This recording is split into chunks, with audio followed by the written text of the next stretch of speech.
Assalamualaikum warahmatullahi wabarakatuh. Salam damai sejahtera bagi kita semuanya. Halo, apa kabar? Dan selamat datang para peserta pelatihan pengembangan diri bagi ASN semuanya. Perkenalkan, saya Dr. Susi Setiawati dari BPSDM Provinsi DKI Jakarta akan menyampaikan materi tentang mengatasi kekurangan diri dengan mengenal diri.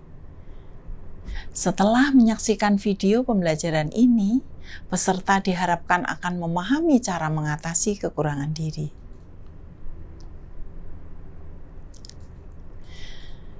Para peserta sekalian, pemahaman tentang mengenal diri menjadi bagian sangat penting dalam menyikapi dan mengembangkan potensi diri dalam bekerja.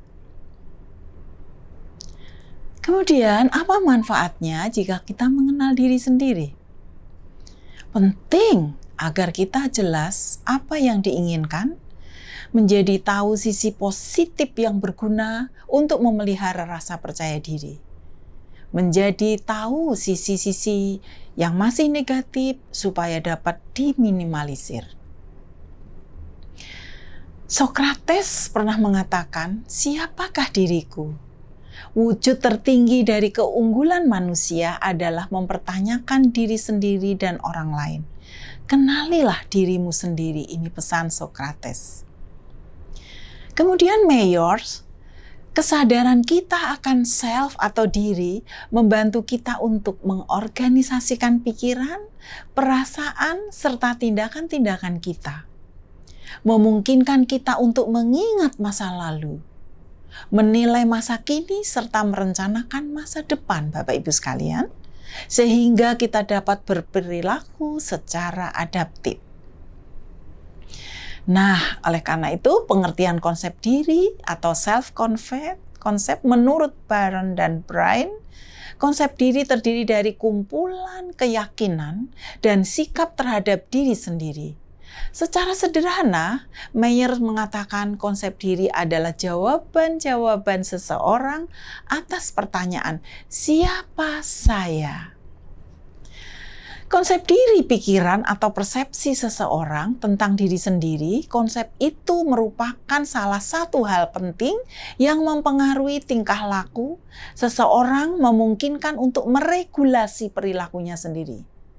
Sehingga regulasi itu adalah upaya seseorang untuk mengendalikan pikiran, perasaan, dan perilaku dalam rangka mencapai satu tujuan. Nah, Bapak Ibu, manfaat regulasi diri adalah menyebabkan selalu merasa bahagia, kesejahteraan yang subjektif, kepuasan hidup, rendahnya stres dan kecemasan atau ansietas, dan terhindar dari masalah sosial. Nah, akibat regulasi diri rendah akan menyebabkan apa, Bapak Ibu sekalian, yaitu tindakan kriminal, penggunaan obat terlarang, kecanduan rokok, korupsi, perselingkuhan, dan sebagainya. Nah, Bapak Ibu, maka penting sekali cara mengenal diri sendiri, yaitu memahami kelebihan, kekuatan, hal-hal positif kita, prestasi yang dimiliki, mengetahui bakat, potensi, minat diri sendiri, mengenali kekurangan, kelemahan, dan keterbatasan diri sendiri, memahami kecenderungan-kecenderungan yang ada pada diri, mengenali apa yang kita sukai, apa yang tidak kita sukai, mencoba jujur, dan mengakui apa yang ada di dalam diri sendiri. Kemudian introspeksi diri dan meminta masukan dari orang lain. Nah, apa saja kalau begitu yang menentukan konsep diri kita? Apa yang membentuk konsep diri kita?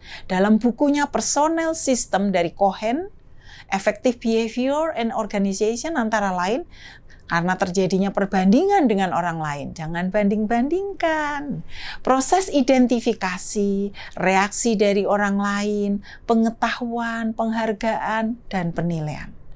Nah, di sini akan saya bahas mengenai macam konsep diri terdiri dari dua, yaitu konsep diri positif.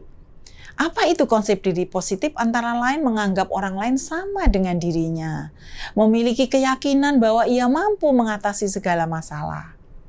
Siapa saya menurut pikiran saya, bisa menerima pujian apapun tanpa harus merasa malu, Memperoleh gambaran diri apa yang boleh dan yang tidak boleh saya lakukan. Cepat tanggap terhadap situasi sekeliling dan mampu memperbaiki diri. Nah, kalau konsep diri negatif seperti apa? Bersikap pesimis ketika menghadapi suatu persaingan. Sensitif terhadap kritik yang dilontarkan padanya. Responsif terhadap setiap pujian. Bersikap hiperkritis dan sulit untuk berhubungan dengan orang lain. Nah, apa saja yang menentukan konsep diri kita dan yang membentuk konsep diri kita, yaitu satu, peran yang kita mainkan. Untuk tiap posisi kita dalam lingkungan, ada harapan yang dikaitkan dengan peran tersebut. Baik dari segi perilaku, motivasi, perasaan, sikap, maupun nilai yang dianut seseorang yang ada pada peran tersebut. Di dalamnya terdapat tugas dan kewajiban, dan dalam menjalankan peran, menentukan pula bagaimana orang memperlakukan kita. Yang kedua adalah perbandingan dengan orang lain atau social comparison. Yang ketiga, pengalaman kesuksesan dan kegagalan. Yang keempat adalah faktor penilaian orang lain, dan yang kelima adalah budaya. Itulah yang menyebabkan konsep diri kita. Nah, oleh karena itu perlunya self-assessment, self-diri. Apa saja kelebihan dan kekuranganku. Nah, jadi kita bisa memahami diri dengan melakukan self-assessment. Harga diri atau self-esteem adalah evaluasi diri seseorang secara keseluruhan. Myers mengatakan harga diri ini mencakup keseluruhan penilaian diri yang kita gunakan untuk menilai sifat dan kemampuan kita. Hal ini menunjukkan bahwa harga diri dipengaruhi oleh persepsi yang spesifik terhadap diri sendiri. Bagaimana kalau begitu menakar harga diri seseorang? Harga diri seringkali diukur dalam dimensi tinggi atau rendah. Semakin besar perbedaan antara diri atau self dengan diri ideal atau ideal self, maka semakin rendah harga dirinya. Nah, menurut Brehm dan Kisin atau Vein, menyebutkan bahwa mereka yang memiliki harga diri positif itu cenderung gembira, percaya diri, sehat, dan produktif. Sukses diketahui bahwa harga diri yang tinggi membawa banyak manfaat bagi kita, antara lain memperkuat inisiatif, daya tahan, dan perasaan senang. Memiliki harga diri yang tinggi berarti seseorang menyukai dirinya sendiri, menurut Baron dan Brian. Harga diri yang tinggi menjadi masalah saat berubah menjadi narsisme.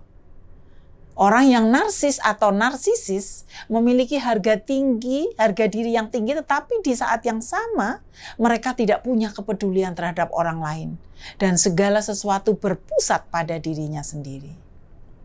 Di sisi lain, orang-orang dengan harga diri yang rendah seringkali memiliki masalah dalam hidup, yaitu keterampilan sosial yang tidak memadai, kesepian atau lonely, dan depresi dan performa yang buruk. Begitu pula Brehm dan Kisin menyatakan bahwa mereka yang punya harga diri rendah cenderung mengalami depresi, pesimis memandang masa depan, cenderung gagal saat berusaha, dan bisa berdampak negatif bagi kesehatan fisik. Kalau begitu, apa yang saya lakukan untuk mengatasi kekuranganku? Peserta yang saya kasihi, setelah mengenal konsep diri dan harga diri, mari kita perhatikan perjalanan hidup masing-masing. Apakah merasa mampu mengendalikan nasib sendiri? Atau sebaliknya, merasa diri menjadi korban situasi? Saat ini ketika sudah menjadi ASN, aparatur sipil negara yang kita cintai, apakah hal tersebut karena pilihan sendiri atau karena mengikuti titah orang lain?